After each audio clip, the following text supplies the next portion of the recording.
হযরত হুদ আলাইহিসসালাম ছিলেন মহান আল্লাহর প্রেরিত নবী। তিনি হযরত নূহ আলাইহিসসালামের বংশধরদের মধ্যে থেকে প্রেরিত হয়েছিলেন। তার জাতির নাম ছিল আদ। তারা নূহ আলাইহিসসালামের প্লাবনের পর দক্ষিণ আরবের আহকাফ নামক এলাকায় বসবাস করত, আজকের ইয়েমেন ও ওমানের মধ্যবর্তী মরুভূমি অঞ্চল। এই জাতি ছিল শারীরিকভাবে বলিষ্ঠ, উচ্চদেহী ও সমৃদ্ধশালী। তারা পাহাড় কেটে প্রাসাদ নির্মাণ করত, বিশাল খুঁটির ওপর রাজপ্রাসাদ তুলত। তাদের শহরের নাম ছিল ইরামজাতুল ইমাদ, উঁচু স্তম্ভের শহর, যা কোরআনে উল্লেখ আছে। আদ জাতি ছিল অহংকারী, সম্পদে মত্ত ও অবিশ্বাসী। তারা বলতো, আমাদের চেয়ে শক্তিশালী আর কে আছে পৃথিবীতে? তারা আল্লাহকে ভুলে গিয়েছিল, মূর্তি ও নিজ হাতে বানানো দেবতার পূজা শুরু করেছিল। তাদের শাসকরা দুর্বলদের উপর জুলুম করত, গরিবদের তুচ্ছ করত এবং পাপাচারকে গৌরব মনে করত। আল্লাহ তাআলা যখন দেখলেন তারা সীমা অতিক্রম করছে, তখন তিনি তাদের পথ দেখানোর জন্য হযরত হুদ আলাইহিসসালামকে নবী হিসাবে প্রেরণ করলেন। হুদ আলাইহিসসালাম আল্লাহর নির্দেশে নিজের জাতির মাঝে আহ্বান জানালেন, হে আমার জাতি, তোমরা আল্লাহর ইবাদত করো, তার বাইরে তোমাদের কোনো উপাস্য নেই। তোমরা কি আল্লাহকে ভয় করবে না? তিনি তাদের স্মরণ করিয়ে দিলেন, তোমাদের প্রতি আল্লাহ যে নেয়ামত দান করেছেন তা মনে করো। তিনি তোমাদের নূহের জাতির পর উত্তরসূরি করেছেন এবং তোমাদের দেহে ও শক্তিতে বৃদ্ধি দিয়েছেন। তাই আল্লাহকে ভয় করো, যেন তোমরা সফল হও। কিন্তু আদ জাতি অহংকারে অন্ধ হয়ে গেল। তারা বলল, হুদ, তুমি আমাদের কাছে কোনো প্রমাণ আনোনি? আমরা তোমার কথায় আমাদের দেবতাদের ত্যাগ করব না। আমরা মনে করি তুমি পাগল। হুদ আলাইহিসসালাম ধৈর্য হারালেন না। তিনি আল্লাহর দিকে আহ্বান চালিয়ে যেতে থাকলেন। তিনি বললেন, আমি আমার প্রভুর উপর ভরসা করেছি, তারই হাতে রয়েছে প্রত্যেক জীবের নিয়ন্ত্রণ।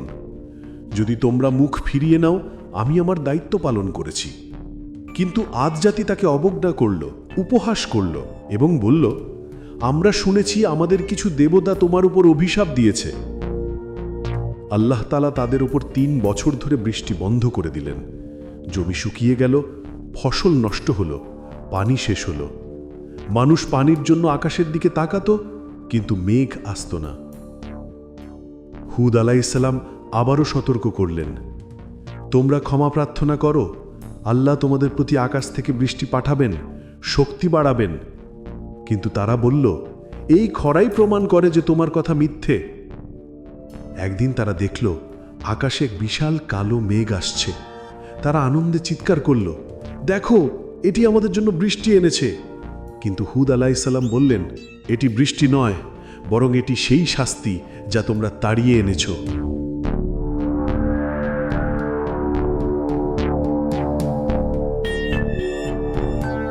তারপর আল্লাহ পাঠালেন রিহান সারসর, এক প্রবল শীতল গর্জনময় বাতাস।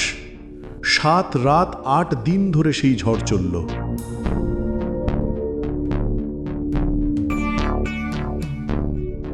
ঝড় তাদের ঘরবাড়ি, প্রাসাদ, শহর সব ধ্বংস করে দিল। তাদের শক্তিশালী দেহ মাটিতে ছিন্ন ভিন্ন হয়ে পড়ল।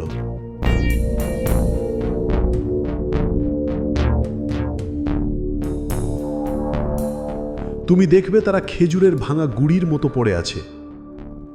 আল্লাহ হুদ আলাইহিসসালাম ও তার সাথে থাকা মুমিনদের রক্ষা করলেন। তারা এক নিরাপদ স্থানে আশ্রয় পেলেন আর অবিশ্বাসীরা ধ্বংস হল।